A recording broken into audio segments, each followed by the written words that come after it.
Welcome back. The rise of One Nation is looming large over the ALP National Conference, with Pauline Hanson becoming an omnipresent figure during the first day of the gathering of Labor faithful.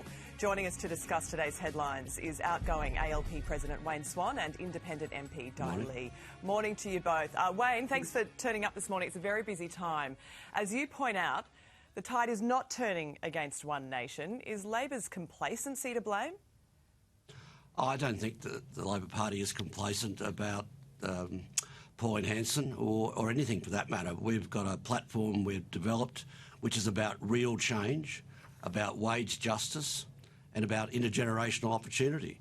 And we've got a huge job to go out and talk to the community about the importance of our program, because we don't want this country to go down the American road where the rich get richer, the middle gets squeezed and the poor get left behind. So how then do you think you did open the door to One Nation?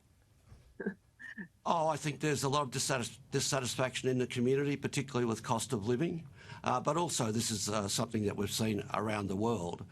People are insecure, people feel uncertain, and they are looking for a difference in their lives, which is why we're concentrating here on policies which will really lift living standards, deal with wage justice, deal with intergenerational opportunity. Di, what are your thoughts? Is One Nation the new opposition in Australia? I think the complacency is in the governments are not addressing a lot of the issues that impact working families, small business. People are struggling out here, sure, wage increase, but then, the cost of petrol is going up again.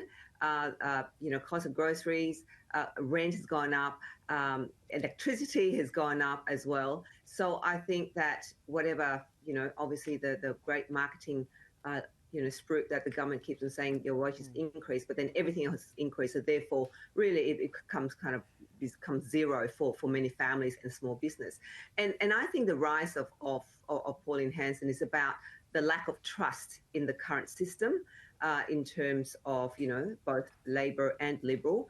And I think for Labor to keep on kind of putting this one blanket across the Conservatives, One Nation and Nats. I think it's about preserving. Australians feel like a lot of our values, a lot of our system is being lost because government have failed to really govern for the majority of Australians. So the poor, the ones that Wayne mentioned, we are out here, the low socioeconomic are left behind with no investment in infrastructure, in our manufacturing. It's dying, and the government are not preserving at least any of our local jobs and opportunities here. Let's get back to Adelaide, because there's another AUKUS announcement coming today. Labor expected to spend a further $4.6 billion on the Osborne shipyard to support our future submarine fleet. Wayne, AUKUS has become a giant money pit.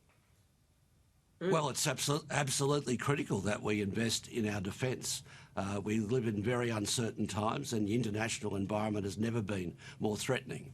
So we have to build our defence force up. Labor has been building submarines and other ships in South Australia for very, very many years. And it's made in Australia. It's a very important part of our program. So it's important for national defence, but it's also important for the creation of critical jobs here and not overseas. Di, your thoughts? Look, I have always questioned the costs that the billions and billions that we're spending investing in a technology that, in 10, 20 years' time might not be as sufficient and as sophisticated anymore. So I think absolutely we need to, improve our capability, our human capability in terms of defence. That is building our workforce and building our defence force here. That is very critical. But I think the money that's being going across, the submarine is, I think it's not going to provide us with the jobs and the capabilities, the skills that we need here in Australia. We will hear more on that front. It's about made in Australia, and that's really important. And we'll hear more on that front. We'll hear more on that front from Richard Miles, the